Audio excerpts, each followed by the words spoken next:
Hi అండి. జాతరకి మేము భోజనాల్లో వెరైటీస్ ఏమేమి పెట్టామో ఒకసారి చూద్దామండి. ఫస్ట్ డ్రై ఫ్రూట్ హల్వా అండి, తర్వాత పేని చికెన్ అండి, పుల్లక గుచ్చుంది కదా అదే, తర్వాత ఫిష్ కట్లెట్ అండి, అదే బుల్లెట్స్ టైప్లో చేశారు అది, తర్వాత మటన్ దమ్ బిర్యానీ, దానిలోకి కట్ట పెరుగు చట్నీ, ఆ తర్వాత మటన్ కర్రీ గ్రేవీ లేకుండా బాగా గుజ్జులాగా చేయించామండి.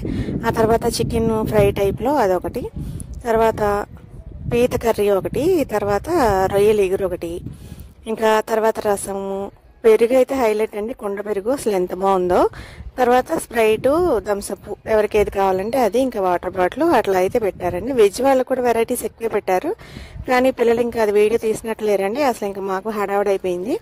అయితే జాతర ముందు బాగా వర్షాలు కదండి, ఇంకా వర్షాలు వస్తాయని భయమేసి ఇంకా బావగారు మిల్లులో పెట్టేశారండి భోజనాలు అయితే.